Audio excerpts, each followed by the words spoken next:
Hey everyone, welcome to today's video. We're going to talk about Intel and the ex-CEO that is now leaving since the 1st of December. And I think there's a lot of misunderstandings there.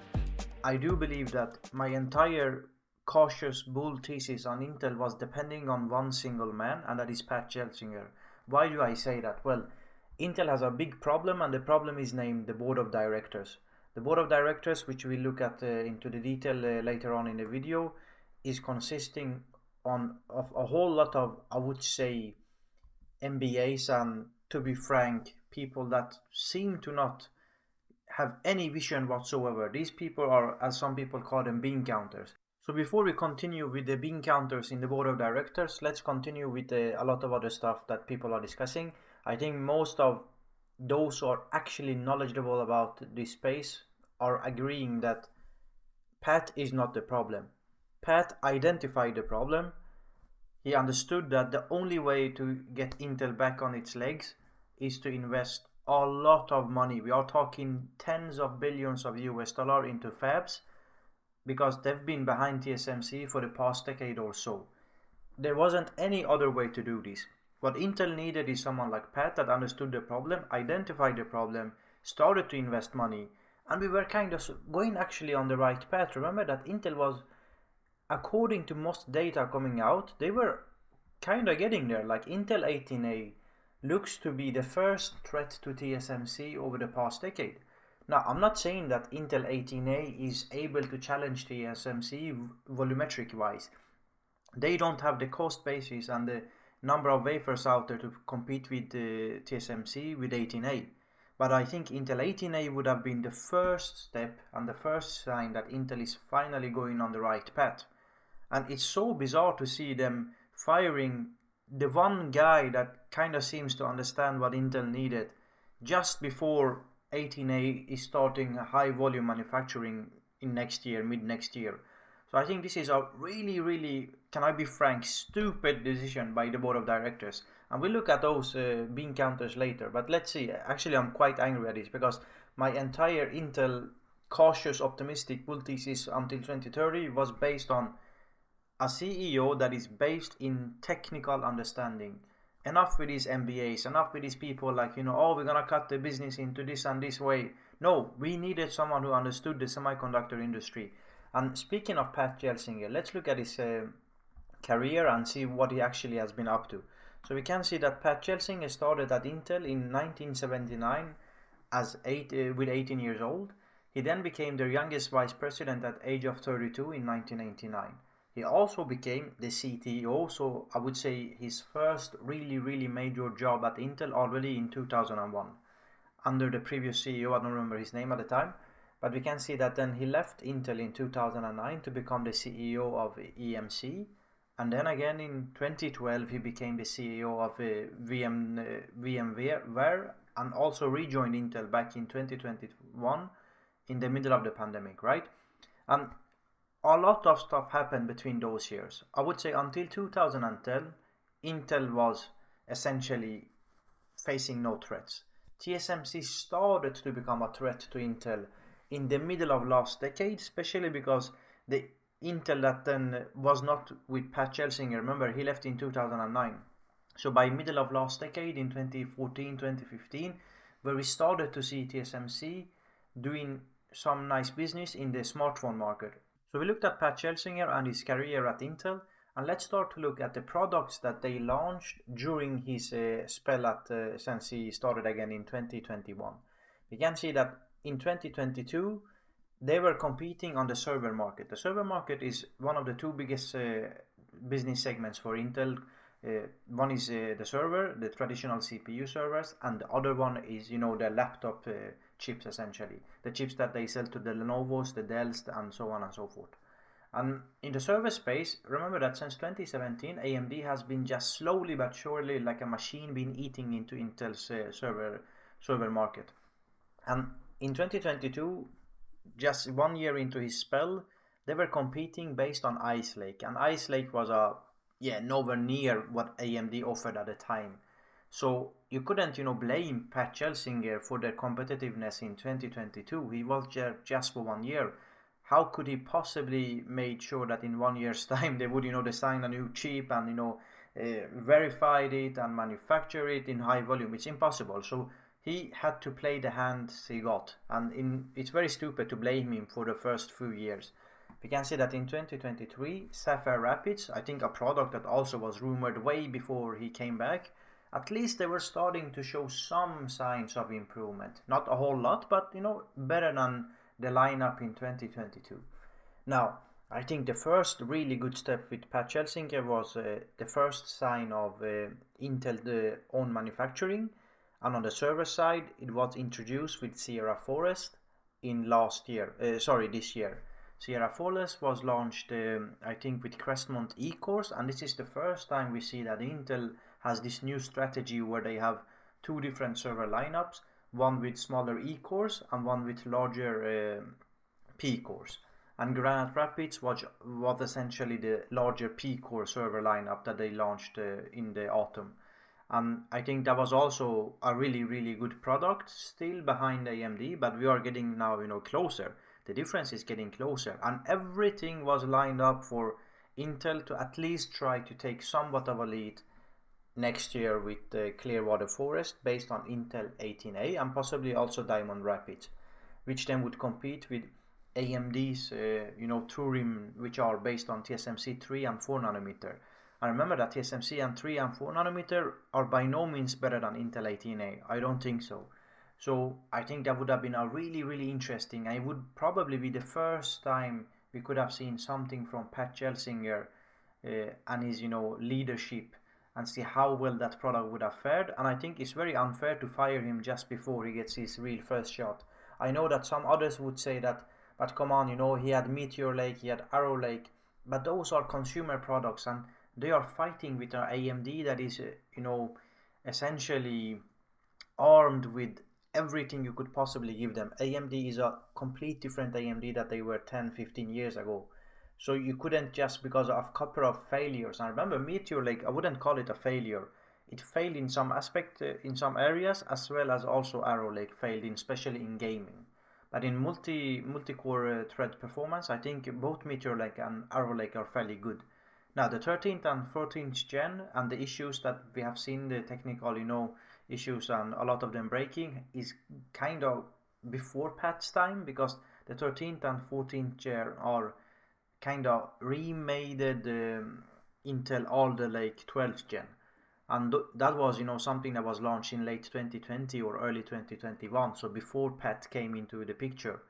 So the reason that we even have 13th and 14th gen is because the previous CEOs simply didn't do anything. Like, if you actually look at what Intel was doing in between 2015 and 2020 or 2021, at some point they were trying to buy up, I think, a drone company called MAVini. Then they tried to buy a smart sunglass company, I think, called Recon Instruments. They also tried to acquire a sportcasting company called Replay Technologies. And you wonder, like, what were they doing? And all they needed to do, at the leadership of the board of directors, led by the bean counter to rule them all, Mr. Frank D. Yeary, been there since 2009. Instead of allowing the previous CEOs, like, buying all these companies, like, come on, why is Intel going into sportscasting and smart sunglasses and drone companies? All they had to do is to actually utilize the EUV machines. Why do I say the EUV machines? Well, the EUV machines are essentially one of the big reasons why TSMC are where they are now and why Intel is where they also are now. Intel was actually one of the main investors in this technology back in the 1990s. And the moment this technology became viable, they were like, no, sorry, this is too expensive, the production capability per hour, so the productivity is a little bit too low, so sorry, we're not looking at that. Let's continue to use the older technology, which, as you progressed through the nodes, became more and more difficult. If you go back to my slide here for the nodes, remember that TSMC's advantage, I think, started at 16 nanometer, because I think that was the first node where Apple kind of, in 2014, is it like the time of iPhone 6 or iPhone 6s? I don't remember. I think this is iPhone 6s, where Apple partly outsourced part of the production to TSMC. And this is so interesting because Intel, with the very bright board of directors with a lot of MBAs with no understanding of semiconductors whatsoever or anything engineering, all they do is like looking at finance.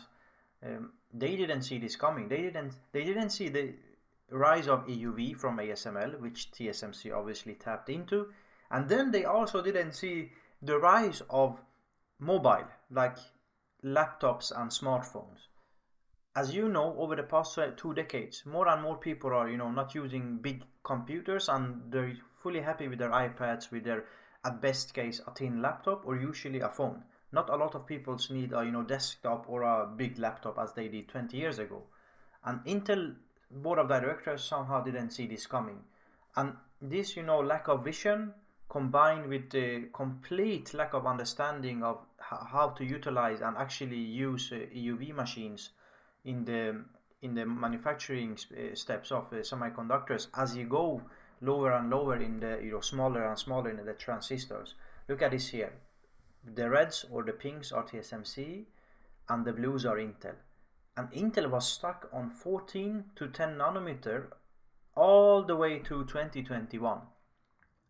It's actually insane because by 2021 and 2022 TSMC had went to like from 16 nanometer to 4 nanometer. Now granted, you couldn't always look at these nanometers because these are marketing terms. I think the best way to look at it is to look at density, like how many transistors can you pack in a certain amount of area, right? And then there's also the power, performance, and all that kind of stuff. And it's very difficult to me from outside to have an exact number here. I'm just trying to gauge a difference a little bit.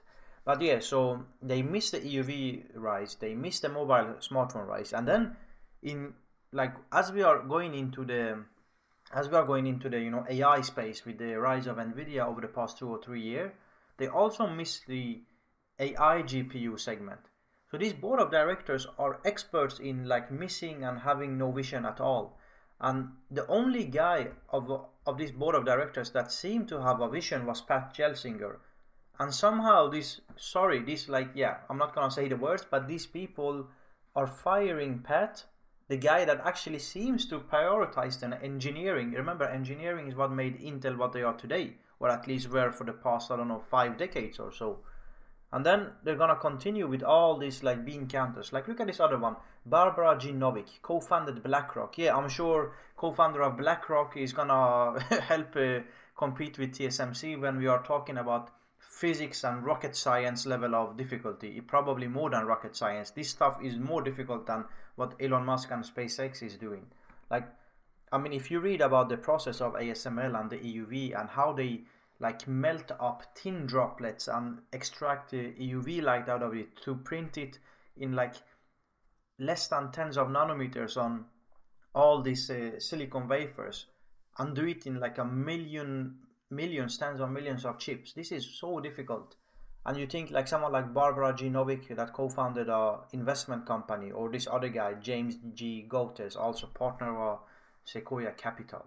Well, again, the bean counter, the best one of them, Frank Yeary, been there since 2009, allowing the previous CEOs to venture into, making drones and sunglasses and, sport costing company. And somehow these guys missed the EUV rise, which allowed TSMC to take market share from Intel and go into TSMC. Look at the size of TSMC. Look at the market capitalization of TSMC. They're sitting at $1 trillion. The only company in the semiconductor space that is bigger than TSMC is Nvidia. But I think in the long term, you could argue that TSMC is gonna be bigger than Nvidia because everyone needs them now. Yeah, so it's been a really, really interesting kind of development. And then there's been other stuff. Obviously, one of the big reasons why Intel has been so much trouble is AMD. We cannot forget about AMD and the chiplet strategy. AMD started with the first gen of EPYC in 2017 with Naples and then Rome, and with each generation they started to eat into the market share of Intel, and today they're standing at 30-35% of the market share and taking in as much revenue on 35% market share as Intel is taking on 65%, which means AMD is selling them at higher prices. So yeah, it's Intel finds them in a very difficult spot. They also have obviously had yield issues because they didn't utilize EUV. And then speaking of yield, I think Pat is really like specifically on 18A, which is, you know, the Hail Mary, like the last shot that they essentially have or had, based on how you see Pat Gelsinger's exit affecting the company's future. There was a lot of rumors that Intel only had 10% yield. But remember, when you talk about yield, it depends, you know, are you making a chip the size of 800-900 square millimeters, or are you making a smartphone chip for iPhone at, I don't know, 100 square millimeters? Because that defect density and the yield that you get from that defect density affects those very differently. The bigger the chip is, so if you're gonna use the same 18A process with a defect density of X, let's say X, and if you make a chip that is the size of an iPhone A18 or whatever that is, A17 chip, let's say you get a 85-90% yield. If you at the same time take that same manufacturing process with the same defect density and manufacture a, you know, big server chip at 6, 7, 800 square millimeters, that defect density of that same similar defect density is gonna wreck you. You're gonna get a yield of like 10, 15%, 20%. I don't know. You have to do the math on this, but yeah, the point is that you cannot just talk about yield as one single data. It depends on what you are doing, you know. And so he goes out there on the 7th of December, so yesterday, and defends his position on this, right? And he's not the CEO anymore. But I think the question is, how can we let these people, the board of directors, still get there, and someone like Pat Gelsinger has to go? I think this is a very important moment for Intel as a company. My opinion is that the community, the smaller investors, has to put pressure on the board of directors, and the only guy that's gonna save Intel, in my opinion, right now is Pat Gelsinger. They have to take him back. They have to, you know, swallow their pride and get rid of mostly 90% of these people in the so-called board of directors. I would call them rather the board of, I don't know, misinformation or yeah, whatever it could be. Like, these people are not the people that's gonna lead Intel into the future. They made Intel become into this mess, and all they need now is to put all the eggs in the hand of Pat Gelsinger, swallow their pride, and make sure that he comes back to Intel, because I think this is the consensus out there. Like, look at the one of the most Intel bullish people that you'll find on Twitter or X, Whitaken. Like, even he is saying, hot take, the board should fire itself. Absolutely agree. I think here we can see the majority of the technical audience is in agreement with you, right? And then we have also, I think, a lot of other people that are like getting into this topic about Pat Gelsinger, which I think is they're out of their lane. Like AG, he's a great guy for investing in, you know, Tesla or automotive, but in semiconductor space he don't know anything. Like, I mean, what does it even mean? I'm sorry, man, but your tenure at Intel was a disaster. How could you fumble away such a lead? Are you kidding me? How did Pat fumble such a lead? They were never in the lead in 2021 when he actually entered Intel. This is like stupidity. Like, how could you possibly tell people that in 2021 Intel was leading? I'll show you what Intel was doing in 2021. In 2021, Intel was rebranding their 10 nanometer ESF process to Intel 7, and they were trying to fight off AMD in the CPU market, which was armed to the teeth with TSMC's 4 nanometer, with like 50 to 60 to 70% higher transistor density. Like, how could you possibly say that Pat fumbled lead? The one who fumbled the lead was those CEOs, and again, the board of bean counter directors, you know, the 13 of them, they added another 2 bean counters or so just a couple of days ago after the news about Pat Gelsinger, and especially the, you know, the the chair of the board, Frank D. Erie. These people fumbled the lead. These people did it for 10 years. They ignored the rise of EUV, and now when they're here and they finally, the only right thing these board of directors have done is to actually appoint Pat Gelsinger as the CEO in 2021. That's the only right thing they have been doing for the past 15 years. These guys, like, I mean, let's not forget that these guys were trying to I think at some point they were trying to purchase Nvidia. They rejected acquisition of Nvidia in 2005. Now, granted, most of these people were even Frank Thierry were not there, but like they had their opportunities, and they decided that smart sunglasses and sportcasting and drone companies was the future, as TSMC was taking their lunch. So I think honestly, there's no point of going into the the financials this time. Like again, I've been telling you, the financials doesn't tell us a lot at this stage. Next quarter will be quarter after that will also be really bad. That's not the point. All we want to see is that Intel Foundry Services is gaining momentum, and I doubt that my so like cautious optimistic view of Intel will come to fruition if we don't have Pat Gelsinger at the head. So all I'm saying, like, do the only right thing, swallow your pride, and get him back. Get Arman back. We want Pat Gelsinger back, and that's the only way Intel is gonna survive, in my opinion, unless they find someone else equally as talented in the technical. But yeah, I think the only right thing here to do is just swallow their pride and take Pat Gelsinger back. And even then, it's not sure that they will succeed, but at least that's the best chance they got. And this is gonna do it for today. I think we've looked at the Pat's history. We looked at the competition coming from TSMC, from AMD, the visionless board of directors. I mean, you couldn't find a worse board of directors in the past 100 years. I think if they stick with the decision to fire Pat Gelsinger, I think this moment will be looked at as the biggest mistake in a company history on the stock market of the past decades. I stand by this. I think this is a really stupid move. But again, I've said what I have to say. Please share in the comment section what your point of view. And do you think that Pat should stay, or should they swallow their pride? And yeah, so see you in the next one. Thanks for your time, and see you in the next one.